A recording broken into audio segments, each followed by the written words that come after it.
Hello everyone, आज की इस वीडियो में हम क्लास 10th PYQ 2026 मैथ्स का एक ही बहुत ही इंपॉर्टेंट क्वेश्चन देखने जा रहे हैं। तो क्वेश्चन आपको स्क्रीन पर क्लियरली दिख रहा होगा।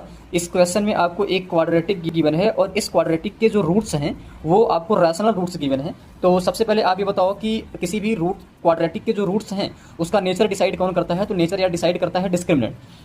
अब अगर डिस्क्रिमिनेंट की वैल्यू आप जानते हो अगर ग्रेटर देन 0 है तो जो रूट्स होते हैं वो रियल एंड डिस्टिंक्ट होते हैं, और अगर इक्वल टू 0 होता है तो रूट्स जो होते हैं वो रियल एंड इक्वल होते हैं, और अगर डी लेस देन 0 हो तो जो रूट्स होते हैं वो आपको इमेजिनरी रूट मिलते हैं। लेकिन इस क्वेश्चन में थोड़ा सा घुमा दिया है और इसने बोला है कि जो क्वाड्रेटिक के रूट्स हैं वो रैशनल हैं। तो क्वाड्रेटिक के रूट्स रैशनल यार तब होते हैं जब डी क्या हो? परफेक्ट स्क्वायर हो। डी क्या हो? परफेक्ट स्क्वायर हो। परफेक्ट स्क्वायर का बेसिकली मतलब क्या है? वेन आप जब डी को कैलकुलेट करो तो वो एक परफेक्ट स्क्वायर नंबर आना चाहिए। अब जरा बताओ, डी का फार्मूला है बी स्क्वायर माइनस 4ac। हमने इस क्वाड्रेटिक से आपको मैंने ए की वैल्यू जरा देखो तो ए की वैल्यू 1 है, बी की वैल्यू माइनस पी है और सी की वैल्यू कितनी है? 6 है। अब जब यहाँ पे फार्मूले में ए बी सी हमने रखा तो बेटा ये आ जाएगा माइनस पी का स्क्वायर माइनस 4, ए की वैल्यू 1 है और सी की वैल्यू कितनी है? 6 है। तो माइनस पी का स्क्वायर तो पे स्क्वायर आ जाएगा और 4 6 कितना आ जाएगा? 24 आ जाएगा।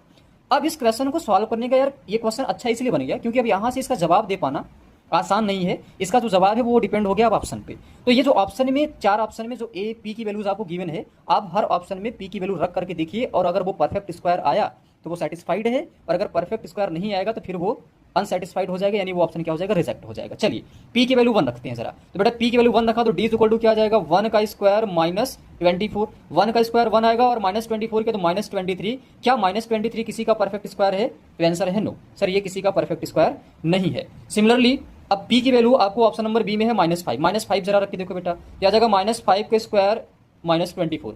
-5 का स्क्वायर आपको पता है कितना होता है? ये आएगा 25, और 25 से अगर मैंने 24 निकाला तो वो आ जाएगा 1। यानी ये थोड़ा दिख रहा है कि ये सही जवाब होगा क्योंकि 1 ऑलरेडी परफेक्ट स्क्वायर 1 का होता है।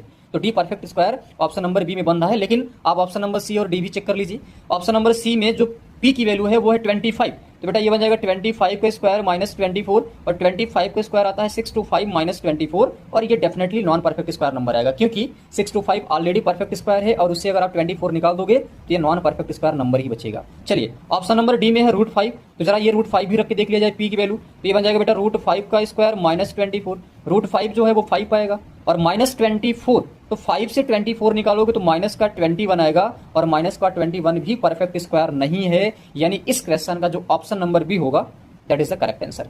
ठीक है ना? तो चलिए, ये वीडियो अच्छा लगा होगा। आप ऐसे ऐसे वीडियोस को देखने के लिए मैथमेटिक्स बाय आदर्श सर के चैनल को लाइक करें, सब्सक्राइब करें, और वीडियो कैसा लगा कमेंट बॉक्स में जरूर बताइए। धन्यवाद।